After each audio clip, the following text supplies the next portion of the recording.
O olhar de Juliana. Saara Nouzainen. Capítulo 1.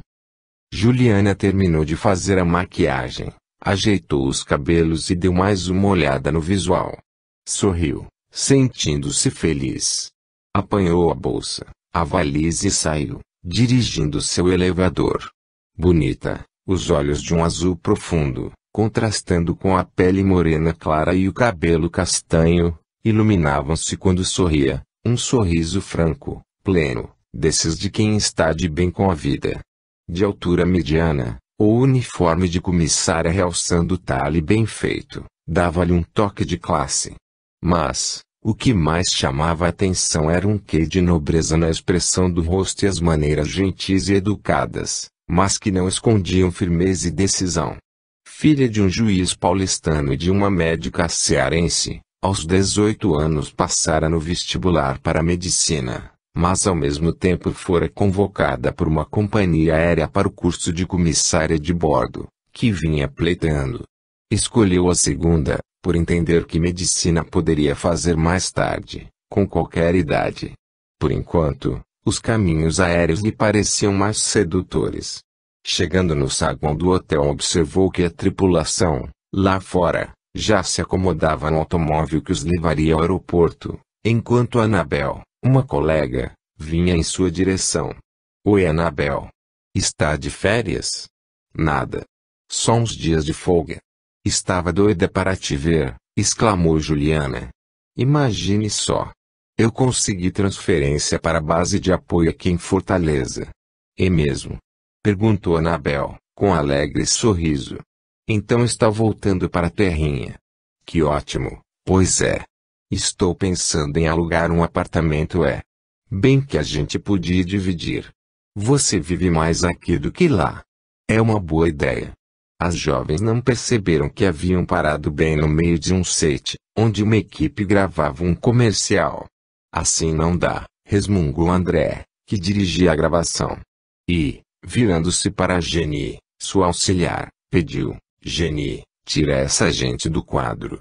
Geni fez um bochocho, deu de ombros e ficou no mesmo lugar, terminando de colocar um filme na máquina fotográfica, com que pretendia tirar fotos do desenrolar do trabalho.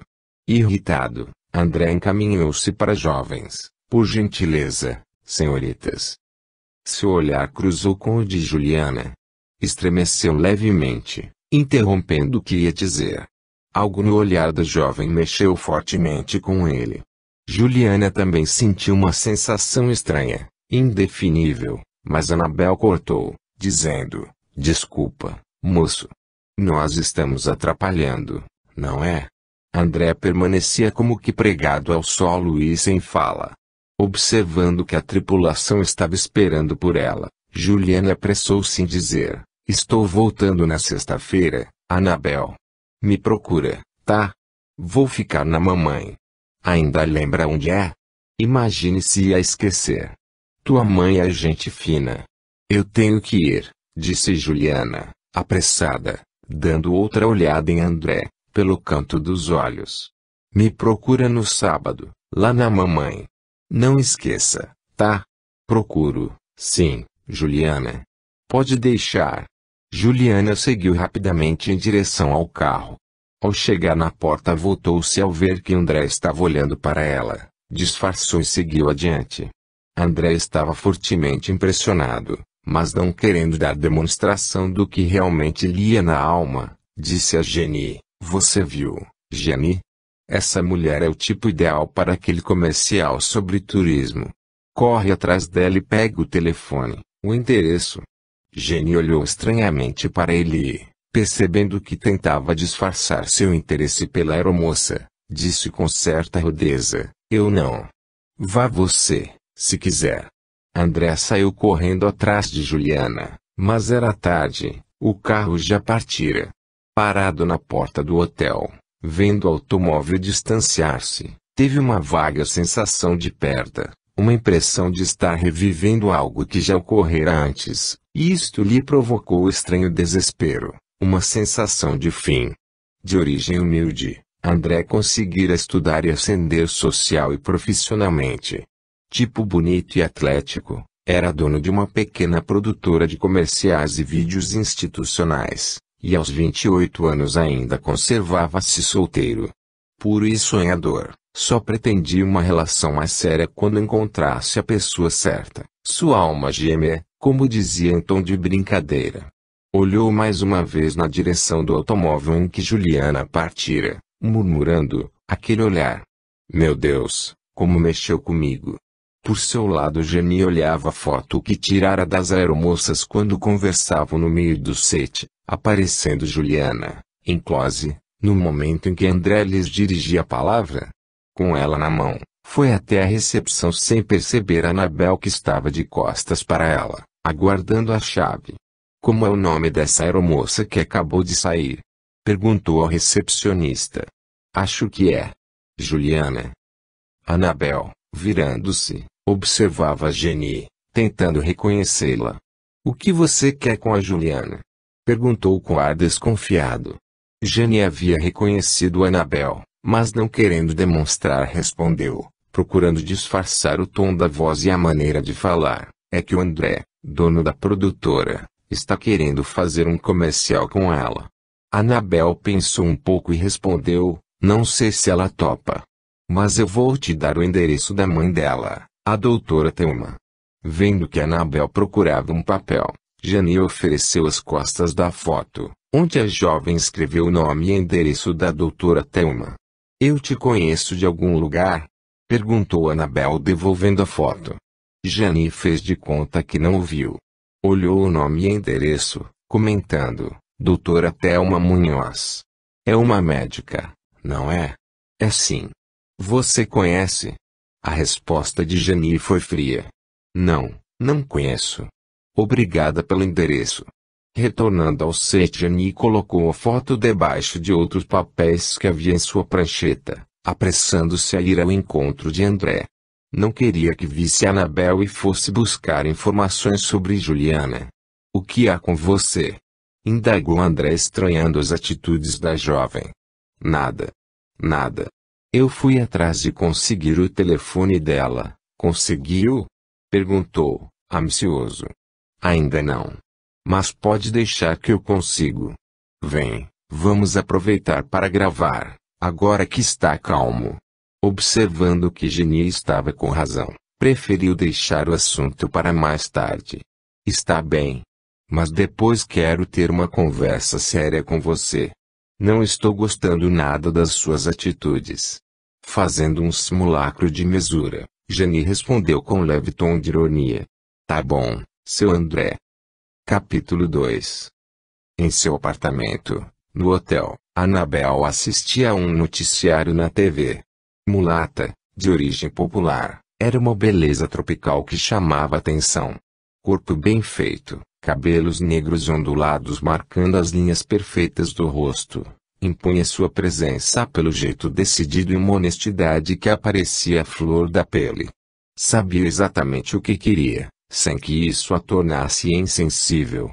De repente, estremeceu. Na tela, uma foto mostrava vários adolescentes na frente de uma casa velha, enquanto o locutor fazia uma narrativa sobre a infância e adolescência de um bandido que acabara de fugir espetacularmente da prisão. Em seguida, outra foto mostrava-o numa pose de galã de favela, meio de lado com uma das mãos na cintura. Anabel segurou a respiração para não perder uma palavra do que dizia o locutor. O nome é Rico Chaves, mas é conhecido como Riquinho, porque desde adolescente sempre gostou de andar bem vestido. Começou praticando pequenos furtos para comprar roupas e sapatos que a mãe, parteira de bairro proletário, não podia lhe dar.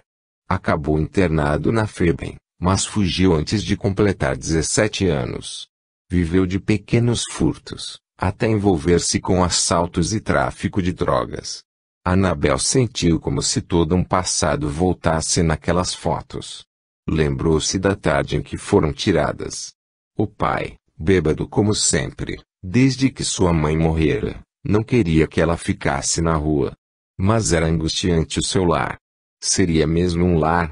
Seu coração de adolescente começava a despertar junto com o corpo que tomava formas de mulher e, aquele homem, ali, de copo na mão, parecia olhar para ela de forma estranha, como se lhe desejasse o sexo desabrochante.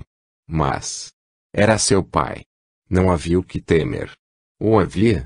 Quando o pai arreou-se sobre a mesinha, saiu de mansinho, indo juntar-se aos outros que brincavam de pera, uva ou maçã. Lembrou da emoção que sentiu quando o riquinho a escolheu. Seu coração batia forte e a voz engasgava na garganta. De soslaio, podia observar o olhar de ciúme que lhe dirigia Jenny. Riquinho namorava com Jenny, mas era o galã dos sonhos das meninas do bairro. Desconfiava que o garoto tinha uma queda bem forte por ela e essa suspeita foi confirmada quando, no desenrolar da brincadeira, ele teria que beijá-la. Riquinho ficara todo sem jeito, mas com a insistência da turma, agarrara-a com força, dando-lhe um longo beijo na boca, com gosto de paixão. Para ela, fora o primeiro, que nunca seria esquecido. O vozeirão do pai, gritando na porta da casa, interromper aquele enlevo. Anabel, já pra casa, sua vagabunda. Anabel estremeceu, retornando de suas lembranças. Um sorriso temperado de tristeza pintou em seus lábios.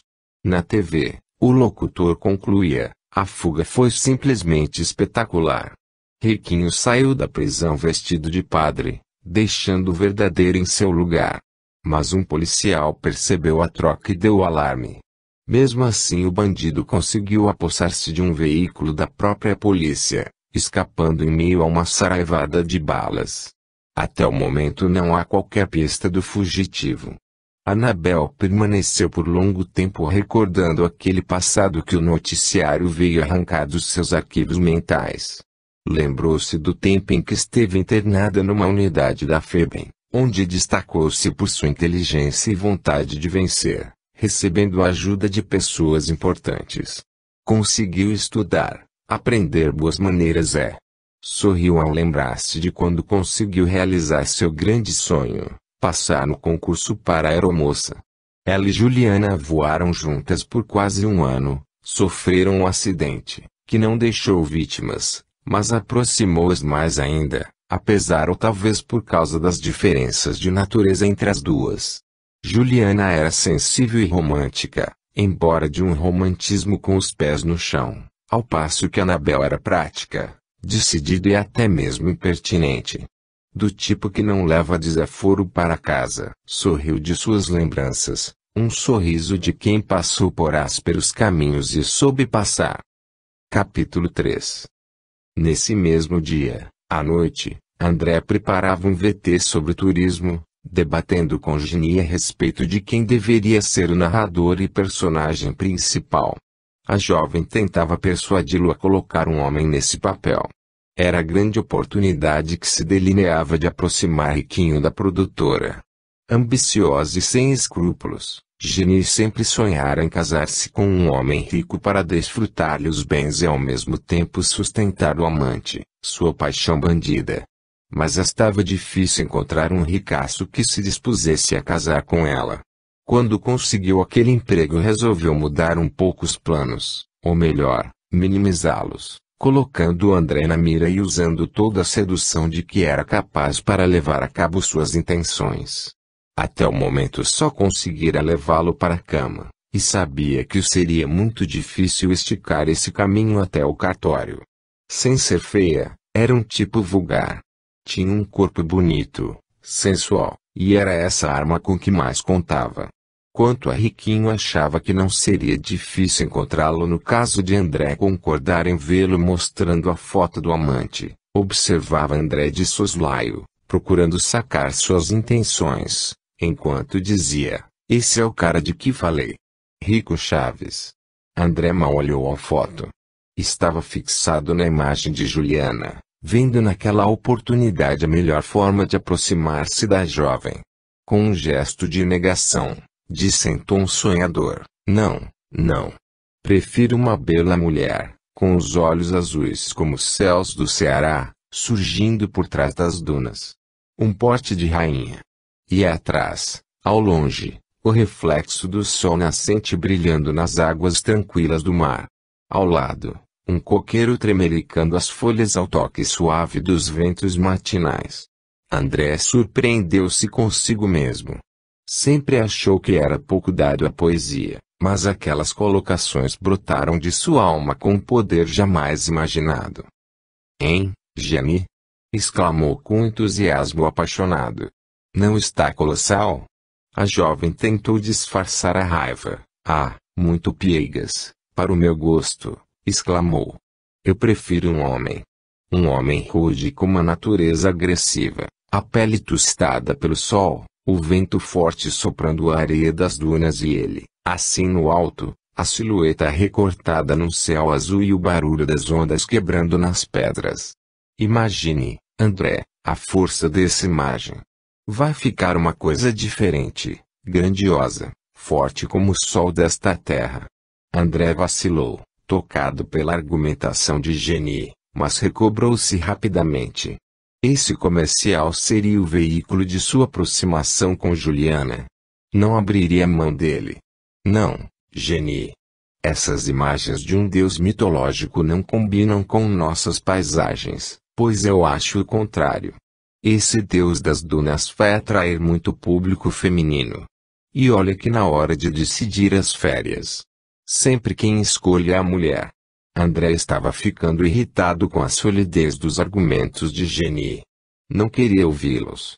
Vamos ver isso depois, respondeu com certo mau humor, voltando para a ilha de edição, a fim de continuar um trabalho encomendado pela Secretaria da Saúde sobre sexualidade feminina, fertilização e desenvolvimento do feto. No vídeo, rolava a gravação de um debate entre uma psicóloga feminista e a doutora Thelma Munhoz, médica obstetra e artista plástica, nas horas vagas. Não é fácil para qualquer mulher optar pelo aborto, dizia a psicóloga. Muitas vezes é o próprio destino dela que está em jogo, seu futuro, sua profissão, seus sonhos. De outras vezes, é a situação miserável. Com que direito ela iria trazer ao mundo mais uma criança para passar necessidade? Matar a criança para ela não sofrer, comentava a doutora Thelma, com um leve toque de ironia. Não é por aí. Seria melhor não fazer a criança, não acha? Ou então, já que fez, deixá-la viver, mesmo que depois de nascida seja dada em adoção. André não conseguia concentrar-se no trabalho. Deu pausa, voltando-se para Jenny. Você me prometeu arranjar o endereço daquela aeromoça. A Juliana. Jenny, acostumada a mentir, respondeu tranquilamente. Eu já tentei, mas eles não informam o endereço de tripulantes. É norma. Para desviar de um assunto que não lhe convinha, Jenny fez-se insinuante, dizendo com jeito dengoso: fique tranquilo, gato, que eu acabo conseguindo. Não sabe que eu sempre consigo tudo que quero? Foi se aproximando, toda sensual. André, girando a cadeira, deu-lhe as costas. Não estava afim. Seu pensamento ficara preso em Juliana, naquele olhar com reflexos azuis. Não amou-la, Jenny, estou trabalhando, resmungou. André deu play e o debate continuou no monitor. Jenny sentiu perigo no ar. Insinuou-se mais. Precisava ganhá-lo de qualquer jeito e sabia que o sexo era sua melhor arma.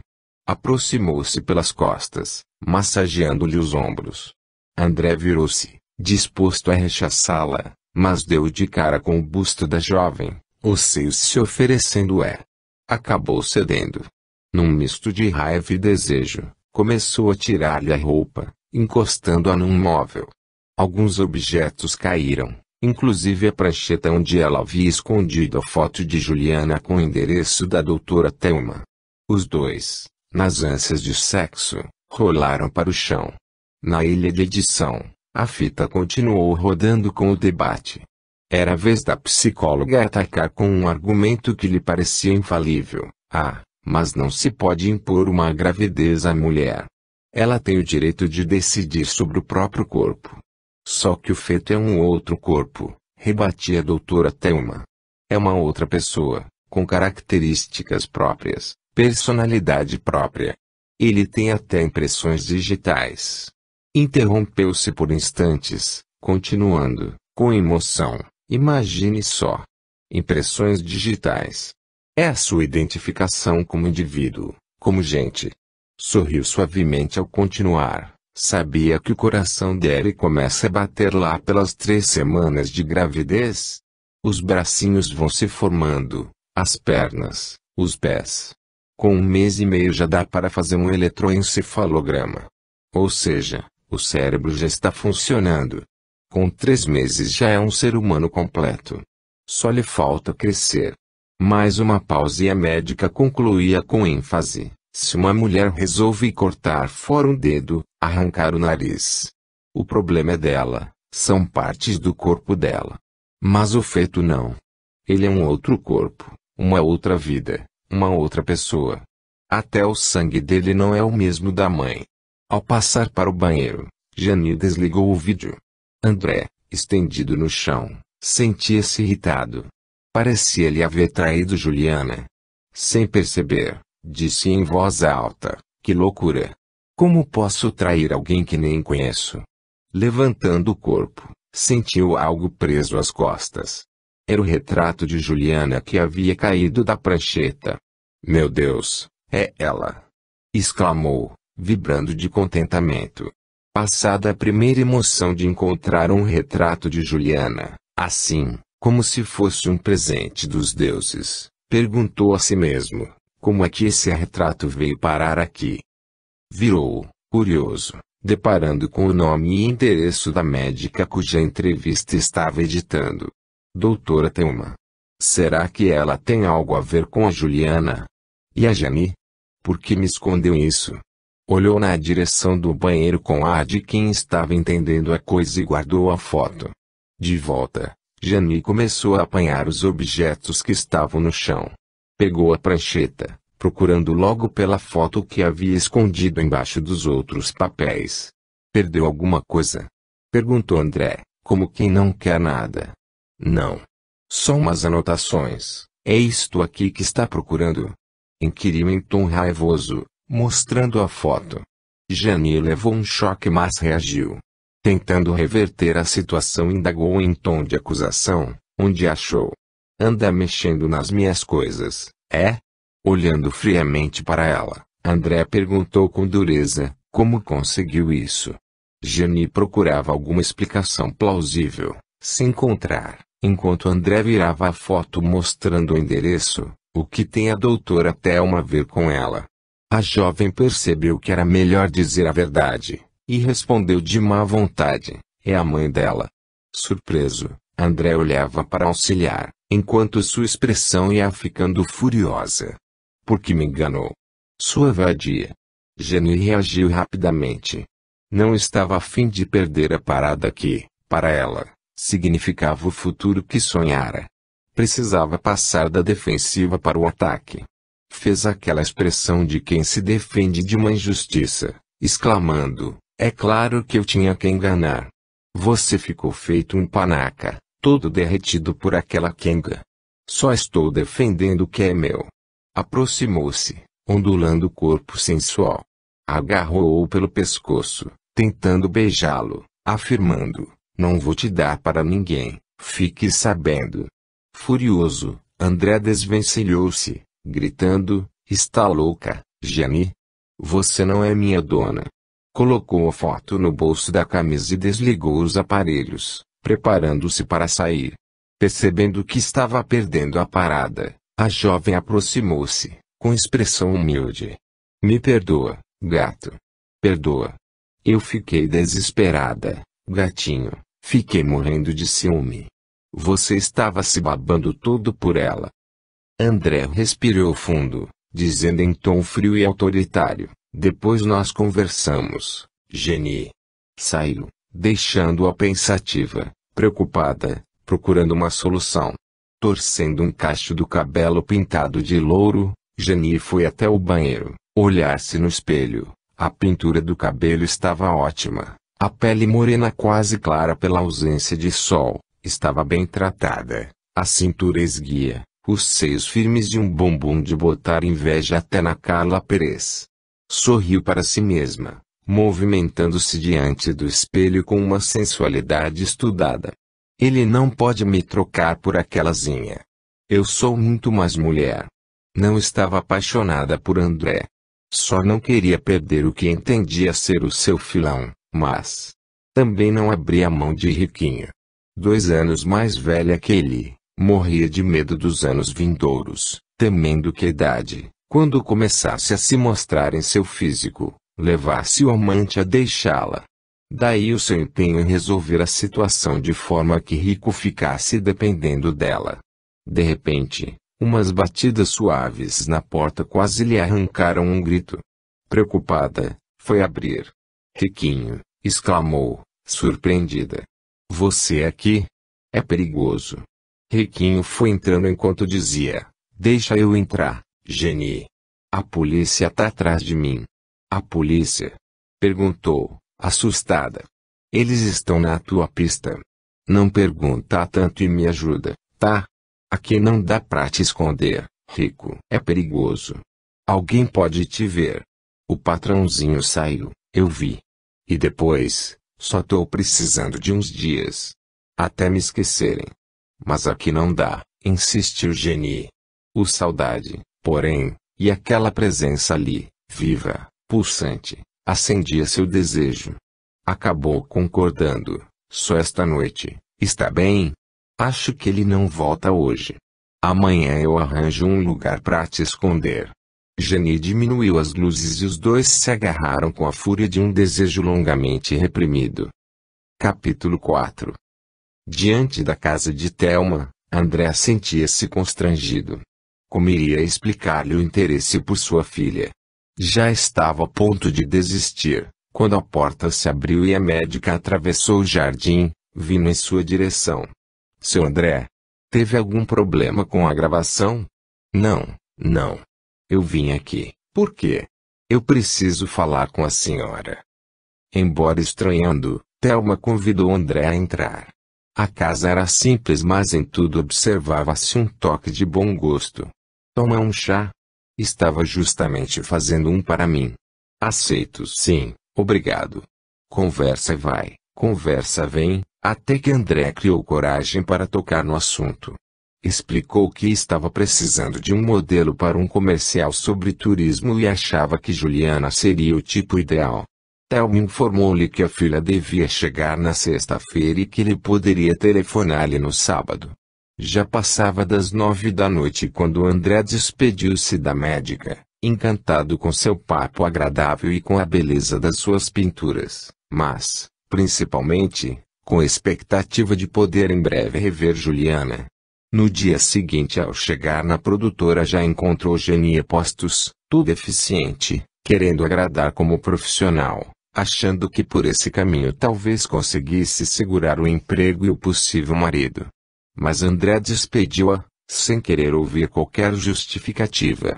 Saiu furiosa, jurando a si mesma vingar-se de alguma forma terrível, considerando André e Juliana culpados pelo desabar dos seus castelos, a destruição dos seus sonhos.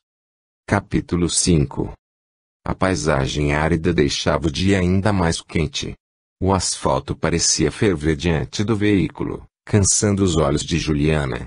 Quer que eu leve? Perguntou Anabel. Dá para eu levar até lá? Você dirigiu a noite quase toda. Está mais cansada que eu. Anabel observou melhor a amiga. Nem mesmo o cansaço conseguira apagar aquela luminosidade que lhe era característica. Mas havia algo mais. Algo que lhe cantava na voz e irradiava-se pelos reflexos azuis do olhar. Eu nunca te vi tão feliz assim, comentou. Juliana perguntou, com um sorriso. Não adivinha por quê? É o teu príncipe encantado, não é? Bastou um jantarzinho. Não foi só um jantarzinho, interrompeu Juliana, com ar sonhador. Foi um jantar à luz da lua. E por música sinfonia das ondas quebrando na praia, casando com o ruído das folhas dos coqueiros tocadas pela brisa. Foi divino. Permaneceu silenciosa por instantes degustando aqueles momentos inesquecíveis. Depois continuou, dizendo com ar sério. Naquela noite houve um momento em que eu senti uma coisa muito estranha. De repente, nós estávamos num outro lugar, contudo diferente. Uma outra época. Acho que você está variando, amiga, interrompeu a Annabel. Também com esse sol, essa caatinga interminável. Isto deve ter mexido com a sua cabeça. Aliás, ainda não entendi por que você quis vir de carro. Voltando ao presente, Juliana respondeu num tom de quem praticou um ato heróico. São Paulo a Fortaleza de carro. É um estirão. Eu nunca tinha feito uma viagem assim por terra e queria sentir isso, entende? Fazendo um gesto largo com a mão, continuou, isto é fantástico. Você vê o mundo por dentro e não por fora como a gente vê lá de cima. Você entra nas cidadezinhas, almoça num restaurante de beira de estrada, vê gente de todo tipo, se integra nesse mundo tão diferente do que nós conhecemos. Na estrada é o gado pastando, o rio, a ponte, o camponês de enxada ou foice na mão caminhando quilômetros, e a mulher arrastando a filharada atrás de si. E a vida, Annabel? Uma vida mais pura, mais verdadeira, sem hipocrisias. Quer saber? Estou adorando isto. Você devia comprar um caminhão e ser caminhoneira. Se não fosse o medo dos assaltos, até que seria uma boa opção. A paisagem começava a dar toques de verde. Cajueiros com seus longos galhos retorcidos, crescendo na horizontal. Mais adiante, mangueiras centenárias, gigantescas, carregadas de frutos verdes, outros começando a pintar de vermelho ou amarelo, parecendo pingentes enfeitando seus galhos. Estamos nos aproximando da costa, comentou Annabel. Falta muito. Pelas indicações, até Fortaleza ainda tem muito chão. 2 horas mais tarde as jovens desciam do veículo em frente ao prédio onde ficava o apartamento alugado por Juliana. Annabel, estranhando algo, circulou os arredores com o olhar. De repente, estremeceu, fixando-se na direção de um caminho que desembocava ali perto, dizendo com expressão estranha, preciso ver uma coisa. Volto já para ajudar. Aonde você vai, Annabel? Não se preocupe. Eu volto já. Annabel seguiu até o local que a intrigava, um caminho ladeado de cajueiros. Caminhou por ele, até avistar uma casa abandonada em meio a matagal. O coração apertou pela presença do passado. Não é possível, exclamou para si mesma. Isto é mais do que coincidência. Primeiro, aquele noticiário com o riquinho e, agora, a Juliana acha de alugar o apartamento justo aqui. Lentamente, foi-se chegando, cheia de recordações. Pareceu-lhe ver um vulto no interior, mas continuou, entrando devagar, com cuidado. Estava tudo em ruínas. Alguns móveis velhos, desmantelados, aqui e ali. Pelo buraco onde tinha sido uma janela viu o quintal tomado pelo mato, sufocando o pé de jasmim. Onde fora seu quarto, a um canto, restos de um velho álbum. Abriu e foi virando as folhas. Alguns retratos tão amarelecidos que mal dava para identificar as pessoas, seus pais abraçados, numa época em que eram felizes, ela, ainda bebê, nos braços da mãe, o pai chutando-lhe uma bola que ela tentava pegar. De repente, o coração deu um pulo. Riquinho, um ar conquistador, aparecia em meio a outros adolescentes. Sentou no chão, fortemente emocionada, apertando o retrato contra o peito. Algumas lembranças que desejara matar brotavam com todo o colorido, na força da emoção que as registrara. Vinham nas imagens de uma tarde chuvosa, quando Riquinho e Genia encontraram ali, chorando. Tinha apenas 13 anos e já sofria tanto. Seu pai, bêbado, a violentara. Sentia-se suja, completamente indefesa e sempre com medo dele voltar a atacá-la. Chegara a pensar em matá-lo se ele usasse de novo. Havia mesmo separado uma faca de cozinha para se defender. Mas o pior viera ao descobrir que estava grávida, fazendo desabar seu mundo. Um mundo tão pobre, tão sem perspectivas, mas ainda assim, Podia ser enfeitado com o recurso dos sonhos. Naquela tarde estavam os três nesse mesmo lugar, sentados no chão, ela, Riquinho e Geni. Para com esse choro e diga o que aconteceu, explodiu Geni, impaciente e enciumada. É que eu não sei o que fazer, respondeu com dificuldade, devido ao pranto. Diga logo o que aconteceu, repetiu Geni. Não fique aí, fazendo teatrinho, é que estou grávida. Lembrou com nitidez o olhar de Geni para Riquinho, num misto de ódio e desespero. Pensava ser ele o pai. Riquinho, talvez pelo grande carinho que sentia por ela, conseguiu chegar mais fundo e extrair a verdade. Foi seu pai, não foi? Percebendo que acertara, exclamou com ódio, aquele desgraçado.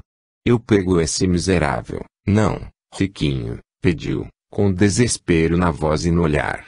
Não faça nada. Meu pai te mata e aí? Eu fico sem ninguém. Observando a expressão enciumada de Geni, completou, você é o único amigo que eu tenho. Geni, aquietados os ciúmes, começava a sentir pena da vizinha e colega de folguedos.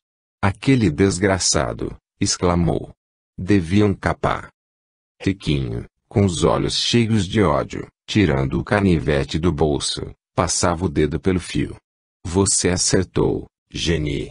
Um desgraçado que não respeita a própria filha devia ser capado. Botar na cadeia não adianta nada. O cara sai de lá e continua fazendo desgraça.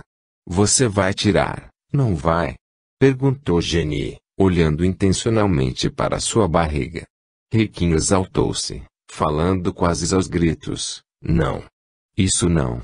Estranhando aquela atitude, Geni perguntou, qual é, Riquinho? Só se ela fosse doida. Um ruído qualquer fez Anabel voltar ao presente. Levantou-se, indo até o que tinha sido a sala da casa, onde colocou o álbum sobre um resto de cômoda. Em outro aposento, o único que permanecia melhor conservado, Riquinho observava pela fresta da porta, de faca em punho. Ao reconhecer a jovem levou tal choque que deixou cair a faca. Anabel não escutou e continuou caminhando pela sala até tropeçar num resto de esteira que, de tão velha, estava desmanchando-se toda. Levantou-a do chão de forma automática, mas, ao reconhecê-la, atirou-a fora, horrorizada. De novo lembranças amargas lhe ocuparam a mente. Reviu o pai, morto, atravessado sobre aquela esteira, um fio de sangue correndo da boca e ela própria à beira de um ataque nervoso, enquanto Riquinho, com um pedaço de pau na mão, olhava horrorizado para o cadáver, o grito da Geni entrando e deparando com a cena e a seguir, seu olhar de cobrança para Riquinho que se defendeu, ele estava forçando ela de novo. Geni olhou com ódio para ela, e explodiu com o namorado, e tu tinha que se meter, Riquinho? O que vai ser agora? Você tem que fugir, exclamou Anabel dirigindo-se a Rico. Percebendo num relance que ia perder o namorado, numa decisão dramática Geni segurou-o pelos ombros, dizendo com firmeza, eu vou com você, Rico. O garoto desvencilhou-se dela num gesto rude, exclamando, ficou doida, Geni? Voltando ao presente, Anabel balançou a cabeça como a querer afastar aquelas imagens e saiu da sala e da casa. Rico, novamente só, esgueirou-se até a janela e ficou vendo a jovem afastar-se, assim como quem vê de longe o paraíso perdido. Mas recuperou-se logo, fazendo um gesto de quem quer livrar-se de pensamentos incômodos, reassumindo sua habitual postura de bandido. Capítulo 6. Sozinho na produtora, André andava para um lado e outro, sem conseguir concentrar-se no trabalho. Isso é pior que uma doença, resmungou. Doença. A gente vai ao médico, toma um remédio, se interna. Mas isto. Vez por outra lançava um olhar na direção do birô, como quem deseja testar a própria força de vontade. Por fim, dando de ombros foi até lá, abriu a gaveta e apanhou o retrato de Juliana. Sentou-se para melhor poder degustar o prazer de vê-la, mesmo numa simples foto. Depois de olhá-la por longos minutos com expressão apaixonada e sonhadora, foi até o calendário na parede, fazendo um X sobre mais uma data no final de uma sequência de 15, murmurando: 16 dias sem te ver. Uma eternidade. O toque do telefone arrancou-o do devaneio. Enquanto isso, no apartamento das aeromoças, Jenny, disfarçada de arrumadeira, acabava de colocar no quarto de Juliana um aparelho de escuta dentro de um vaso com flores artificiais. Em seguida, saiu tranquilamente em direção à sala, mas parou, ouvindo Annabel ao telefone, dizendo: a Juliana me pediu para te avisar que ela chega hoje. Daqui a mais ou menos uma hora.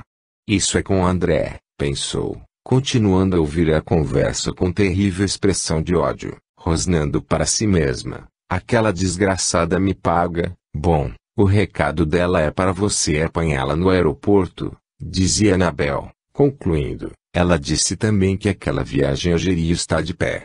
A muito custo Jenny conseguiu controlar-se e, ao ver Annabel desligando o telefone, entrou na sala, dizendo: já terminei a faxina. Sem nada desconfiar, Annabel pagou a diária. A Jenny parecia que aquele dinheiro lhe queimava a mão, remexendo em seu orgulho. Recebeu-o, no entanto, com meio sorriso, lançou mais um olhar de ódio para o apartamento sem que Annabel percebesse e saiu ruminando pensamentos de vingança. No elevador, tirou os óculos e a peruca, guardando-os na bolsa. Hora e meia mais tarde vamos reencontrá-la numa lanchonete próxima, consultando pela milésima vez o relógio, enquanto na ponta da rua aparecia o carro de André, vindo estacionar em frente ao prédio. Quando o casal desembarcava, aproximou-se com movimentos voluptuosos e jeito dengoso. Olhando Juliana, com expressão de desdém, virou-se para André, dizendo com meio sorriso: oi, André. André não gostou do encontro, mas não podia furtar-se às apresentações. Juliana, esta é a Jenny. Ela trabalhou um tempo comigo na produtora. Jenny correu o olhar por Juliana da cabeça aos pés, dizendo em tom levemente irônico: tá bom. Espero que sejam muito felizes. Deu as costas e saiu andando lentamente, caprichando na ondulação do corpo. Juliana sentiu perigo no ar. Estranha, essa garota, comentou. Não é flor que se cheire. Eu saí algumas vezes com ela, antes de te conhecer. Ela tem uma natureza má, mesquinha. Tive de mandá-la embora. Juliana sentia-se envolvida numa atmosfera pesada. Estava apreensiva, como que antevendo algo ruim. Ela tem alguma coisa estranha, perigosa. Quando olhou para mim, senti um calafrio. Me arrepiei toda.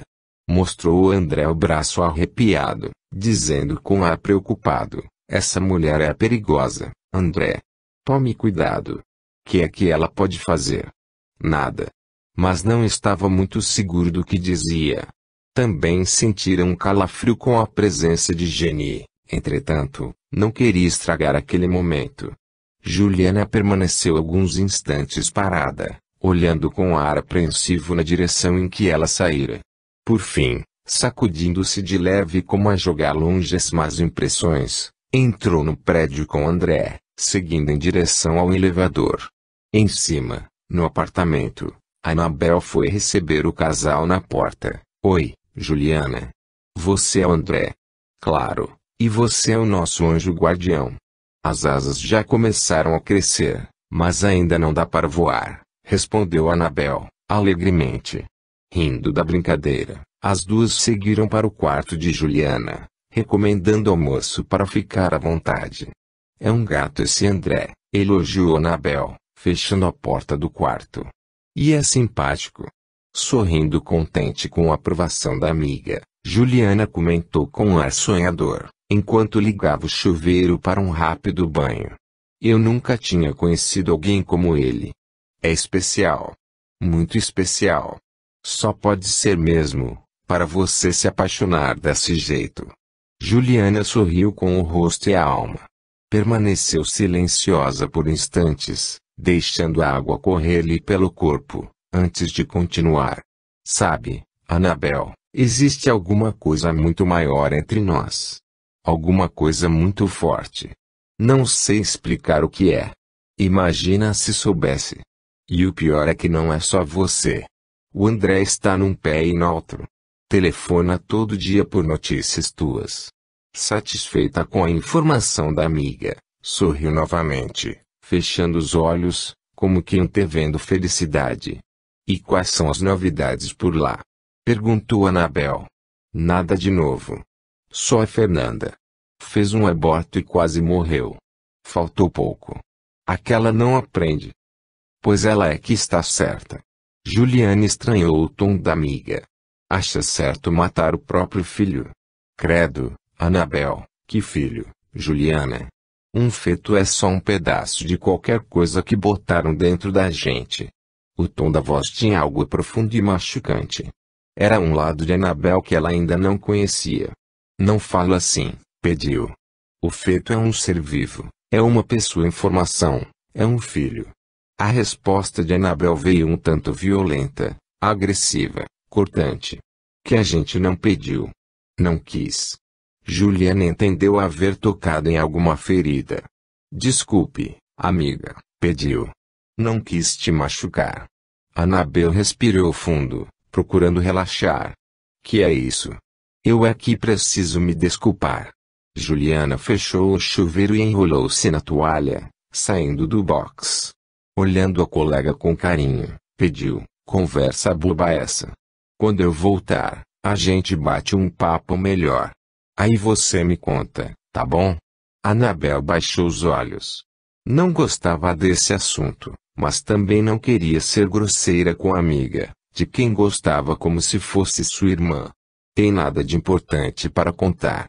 Eu já te falei sobre o meu pai.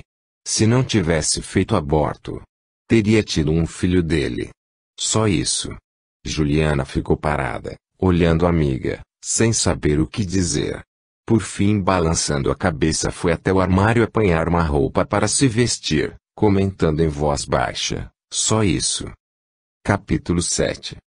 Estatelado na cama da Jenny, Riquinho ouvia rádio. A figura rude, o cabelo oxigenado e as roupas incrementadas não destoavam do resto do aposento. Altura mediana, uma pose interpretada imitando bandido de filme, davam-lhe um toque desagradável.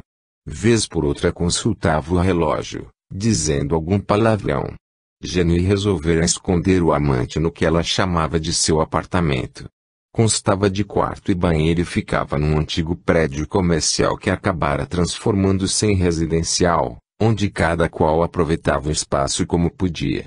Finalmente, uma chave abrindo a porta indicava que Jenny chegara. Riquinho caprichou na pose, perguntando com certa grosseria, aonde andou? Tô aqui, doido por uma cerveja, e você batendo perna por aí. Que cerveja? Perguntou Jenny, irritada. Vou tirar cerveja de onde? Estou sem um puto. E tá trabalhando pra quê? Paguei a bodega. Sobrou nada. Tá vendo? É só você decidir e a gente bota a mão na grana. É perigoso, Riquinho. Não tô a fim de passar o resto da vida na gaiola. Riquinho gostava da Jenny à sua maneira. Talvez precisasse mais do que gostasse. Ela estava sempre a postos para atendê-lo, como companheira de alguma aventura, como mulher e mesmo arcando com suas pequenas despesas. No momento, precisava mais do que nunca, já que ela o estava mantendo e escondendo da polícia. Além disso, vinha ruminando planos de uma viagem à Bolívia para trazer uma partida de cocaína que lhe renderia muito dinheiro, mas para isso, a participação dela seria fundamental. Deu uma ajeitada na roupa, no cabelo, olhou-se no espelho da cômoda e concluiu que estava irresistível. Aproximou-se, caprichando na pose de galã. Ora minha loura. Perigo tem em toda parte. A diferença é que esse dá lucro, um dinheirão. E por que é que tu não vai só? Segurou-a nos braços, esfregando a mão em suas costas, descendo até as nádegas. Uma casal em lua de mel não desperta suspeita. Sei, não. A tática parecia não ter surtido efeito desta vez. Jane estava tão cheia de ódio que não havia espaço para mais nada. Achava que Juliana era culpada por André tê-la despedido e, com isso, destruído seus tão bem arquitetados planos. A vingança, para ela, estava acima de tudo. Afastou-se dos braços do amante, para melhor poder observar suas reações. Era um jogo duplo, onde cada qual queria tirar vantagem um do outro.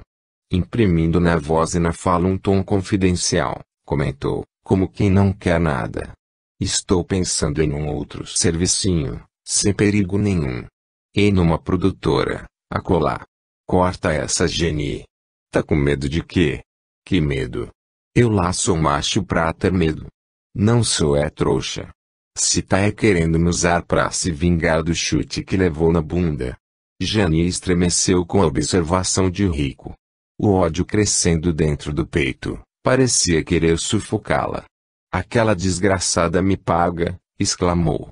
Estou no olho da rua por causa dela. Não fosse ela, hoje eu estava lá me dando bem. Me armando pra ser a dona. Virou-se para o amante, olhando firme dentro dos seus olhos. E é claro que você ia ganhar com isso, meu rico. Fez pequena pausa, antes de concluir. Mas ainda dá pra tirar uma lasca. Lá é cheio de aparelho. Riquinho fez um ar de desdém. Aquilo é material pra dar cana em quem for vender. É coisa de profissional. Difícil de passar. Deu uns chutes na poltrona, com raiva. E não me enche mais com essa conversa. Tá aí com dor de cotovelo e quer que eu dê uma de trouxa. Jenny aproximou-se, com ar de dona, beijando Riquinho com violência voluptuosa, e comentou, a gente ainda chega num acordo. Me aguarde. Riquinho agarrou excitado e mergulhou em sua sensualidade, querendo sexo. Capítulo 8. As paisagens sucediam-se com suas peculiaridades. Sítios bem cuidados com automóveis nos pátios e as piscinas repletas de gente alegre nas curtições de fim de semana, casinhos de taipa, entupidas de moradores e de pobreza, crianças com enormes barrigas cheias de nada e a fome escrita em suas expressões. A natureza, porém, estava toda bela, naquele verde cheio de vida que ocorre depois das chuvas, contrastando com o branco das dunas cujas areias nem os ventos conseguem esgotar. A longa viagem, todavia, não cansava, pois o combustível era enriquecido com o aditivo do amor. O Ceará é cheio de praias bonitas, mas a minha preferida é Jericoacoara, comentou André. Mas nós podemos ir de carro só até Jijoca. De lá para Jeri vamos de bugre. De bugre. Por quê? Porque o caminho é por cima das dunas. Não dá para ir de carro. Que barato. A conversa morreu no silêncio afetivo das presenças melhormente desfrutadas sem palavras. A tarde caminhava a passos lentos e largos, quando finalmente o bugre desembocou sobre o mar, abrindo ante os viajores o grandioso encanto do oceano, visto de cima, fulgurando em milhões de lampejos prateados, refletindo os raios do sol. Parecia um festival de luzes naturais saudando os que chegavam. Meia hora mais tarde os dois corriam pela praia, brincando como se fossem crianças felizes e despreocupadas. Quando as sombras já se alongavam, resolveram subir até os altos da duna mais alta, para verem os últimos raios do sol a se esconderem atrás das águas. Vista lá do alto, a imensidão do mar também parecia brincar no alegre balouçar das ondas e o fazer e refazer dos lençóis de espuma. As últimas claridades do sol lançavam luz difusa em algumas nuvenzinhas quase na linha do horizonte, pintando-as de rosa dourado, enquanto no horizonte oposto, a lua surgia enorme, prateada, começando a espalhar seu toque de mistério por sobre os ambientes. Parecia que céu e terra, ar e mar, no misterioso momento do crepúsculo ofertavam ao casal o mais belo e impressionante dos espetáculos. Os dois, de mãos dadas, quedavam silenciosos, sentindo-se pequenos ante a grandeza do que presenciavam. Depois que a lua mostrou-se inteira, em todo o seu esplendor, André, alisando suavemente as mãos da jovem, falou num murmúrio. Sabe, Juliana? Pode parecer um lugar comum, mas para mim é como se nos conhecêssemos desde sempre. Você e eu. Nesta praia. Ou em qualquer outro lugar. Voltando-se para ele, Juliana fitou-o longamente, antes de responder. Pode ser lugar comum para os outros, não para mim. Sabe, eu sentia saudade de você. Antes de conhecê-lo. Não é uma loucura. Talvez a psicologia explique isso. Pois eu acho que o coração tem razões, que a própria psicologia desconhece. O trocadilho, dito assim, sem intenção, quebrou a solenidade do momento e os dois puseram-se a rir alegremente, começando a descer as encostas, não antes de dar mais uma olhada na lua, que seguia tranquila seu curso, com toda a imponência que só uma grande e verdadeira rainha consegue mostrar. Capítulo 9. Estirado no chão, Riquinho ouvia a rádio, enquanto Jenny, debruçada na janela, olhava sem ver o movimento da rua. Seu pensamento estava, como sempre, no objeto do seu ódio. De repente, dando um giro rápido com o corpo, o punho fechado, bateu 3 vezes com o pé no chão, com força, como a confirmar alguma ordem mental. A expressão do rosto casava-se com um olhar malévolo, odiento. Que não vai logo matar a galinha preta e bater pé no terreiro? Reclamou Riquinho com raiva, levantando-se. Não gosto nada dessa palhaçada. Com os olhos soltando faíscas, os dedos retorcidos como se fossem garras, Jenny estava realmente assustadora. Qualquer dia te mostro a palhaçada, e não é? Jenny olhou fixo Riquinho, num olhar onde transpareciam ódio e maldade invulgares. Parecia um gênio das sombras, um demônio mulher, ao responder, quase num rosnado. Pode ter certeza que eles estão recebendo o recado. E é só um aviso. Amansou um pouco a expressão e aproximou-se mais de Rico até quase tocá-lo, concluindo em tom firme, o nó mesmo, meu Rico. Quem vai dar é você. Rico sentiu um calafrio correr-lhe pela espinha, mas não querendo dar demonstração, respondeu num berro. Ficou doida, é? Com um jeito dengoso e falando lento, Jenny perguntou, ainda está interessado naquela viagem? Lá pela fronteira? Rico entendeu a proposta. Claro que estava interessado. Era uma questão de sobrevivência. Desembucha, vá. Aproximando a boca do ouvido do amante, cochichou-lhe algo, sem dúvida tão terrível que não tivera coragem de dizer em voz alta. Eu sou bandido, mas não para esse tipo de negócio, explodiu Rico com raiva.